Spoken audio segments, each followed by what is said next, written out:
Market up trend में था, structure clean था, फिर क्या हुआ? मोमेंटम स्लो हो गया, प्राइस साइडवेज चला गया और एग्जैक्टली वही से गेम स्टार्ट होता है। ट्रेंड में सब कंफर्टेबल होते हैं, साइडवेज में सब कंफ्यूज होते हैं और कंफ्यूजन की फेज में ही सबसे ज्यादा गलतियां होती है। चार्ट देखो, मार्केट एक स्ट्रॉन्ग अप ट्रेंड के बाद साइडवेज फेज में एंटर हुआ। ये फेज डेंजरस होता है। क्यों? क्योंकि ट्रेडर्स स्टिल ट्रेंड माइंडसेट में ही रहते हैं, लेकिन मार्केट ट्रेंड मोड में नहीं होता। और जब माइंडसेट और मार्केट मैच नहीं करते तो लॉस गारंटेड है। अब फर्स्ट इंपोर्टेंट जोन देखो, यहाँ एक क्लियर सपोर्ट स्ट्रक्चर था, प्राइस ने इसको रेस्पेक्ट किया, मल्टीपल रिजेक्शन मिले थे। फिर एक मोमेंट आया जब प्राइस इस जोन के पास आया और यही वो जगह होती है जहां बिगिनर्स जल्दी एंट्री लेते हैं। उन्हें लगता है सपोर्ट ब्रेक होगा, मोमेंटम आएगा, एंट्री मिस हो गई तो, लेकिन मैंने एंट्री नहीं ली। क्यों? क्योंकि जब प्राइस ब्रेक कर रहा था तो अब एक प्रॉब्लम था, ये सेम जोन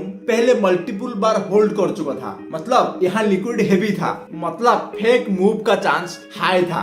ब्रेक देखकर एंट्री लेना इजी होता है, कंटेस्ट देखकर वेट करना डिफिकल्ट होता है और ट्रेडिंग में easy decision usually wrong decision होता है। इसीलिए मैंने क्या किया? वेट किया फुल कंफर्मेशन का। नेक्स्ट डे मार्केट ओपन हुआ और क्या हुआ? गैप डाउन, सीधा वीकनेस और फास्ट 15 मिनट कैंडल ने सेकेंड जोन के नीचे क्लोज दे दिया।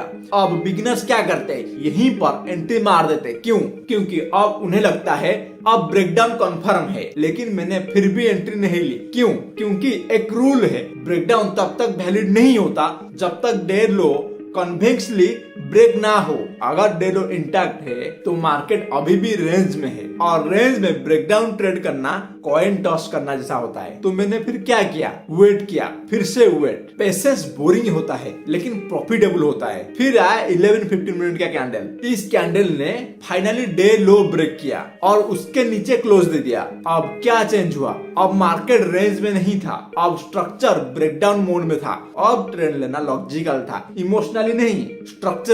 और यहीं पर मैंने एंट्री ली, 84,000 का सीई सेल किया। स्टॉप लॉस कहाँ? स्टॉप लॉस ये जोन के हाई के ऊपर। Clear, simple and logical, no guess work. यहाँ एक इम्पोर्टेंट साइकोलॉजिकल पॉइंट है, मैंने पहले 2 अपॉर्चुनिटी स्किप की और अगर वो प्रॉफिट दे देती तो मुझे रिग्रेट होता, लेकिन रिग्रेट कैपिटल नहीं बचाता, डिसिप्लिन से बचता है। ट्रेडिंग में फोमो का कंट्रोल करना प्रॉफिटेबल बनने से ज्यादा इंपॉर्टेंट है। अब नेक्स्ट डे क्या हुआ? मार्केट ने मेरे फेवर में गैप डाउन हुआ और उस मोमेंट पर 60 to 70% मेरा प्रीमियम डीके हो चुका था। अब यहाँ एक और डिसीजन आता है, एक तो प्रॉफिट बुक करो और सेकेंड डे होल्ड करो। बिगिनर क्या करते? या तो ग्रीड में होल्ड करते रहते हैं या फियर में जल्दी एग्जिट कर देते हैं। प्रोफेशनल क्या करता है? स्ट्रक्चर देखता है, चार्ट में एक फिर से एक फोर्थ जोन है। यहाँ प्राइस ने टेम्पररी सपोर्ट नहीं लिया और मुझे एक चीज क्लियर दिखी, मार्केट ऑलरेडी एक्सटेंडेड हो चुका है, मोमेंटम स्ट्रॉन्ग है, लेकिन करेक्शन अभी भी आ सकता है। इसीलिए मैंने क्या किया? 84,000 का कॉल एग्जिट किया और शिफ्ट किया 83,700 ई सेल में।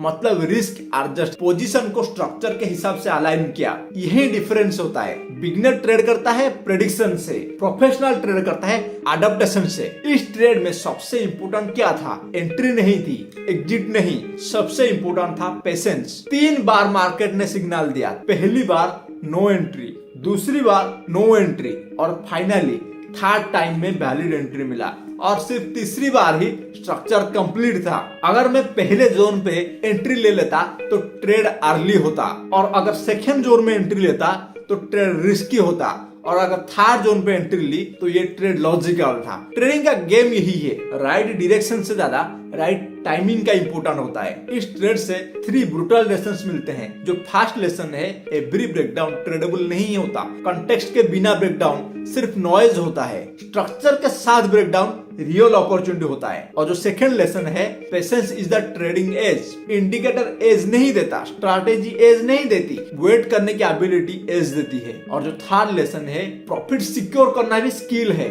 मार्केट फेवर में आने के बाद पोजीशन ऐड करना प्रोफेशनल थिंकिंग होता है। स्टैटिक ट्रेड का मतलब बिगिनर माइंडसेट, डायनामिक ट्रेड का मतलब प्रो माइंडसेट। ये ट्रेड परफेक्ट नहीं था, कोई भी ट्रेड परफेक्ट नहीं होता, लेकिन डिसीजन मेकिंग स्ट्रांग थी। No FOMO, no guesswork, no emotional entry, सिर्फ और सिर्फ स्ट्रक्चर बेस्ड डिसीजन। और लॉन्ग टर्म में सिर्फ इसी टाइप के ट्रेड सर्वाइव करते हैं। नेक्स्ट टाइम जब मार्केट ब्रेकडाउन करे, एंट्री मत सोचना, कंटेक्स्ट सोचना, लेबल मत देखना, स्ट्रक्चर देखना और सबसे इंपॉर्टेंट स्पीड मत देखना, कंफर्मेशन का वेट करना। अगर तुमने कभी अर्ली एंट्री ली है और ट्रेड के बाद रिग्रेट हुआ है तो कमेंट करो वेटिंग पेज। अब मैं एवरी वीक एक वीडियो बनाऊंगा, जब मैं ट्रेड लूंगा तो मैं उसी का वीडियो बनाऊंगा, ओके। और उसमें मुझे क्या सीखने को मिला मैं आपके साथ शेयर करूंगा। ऐसे ही एजुकेशनल कंटेंट देखने के लिए चैनल को सब्सक्राइब करना ना भूले। मिलते हैं अगली वीडियो में।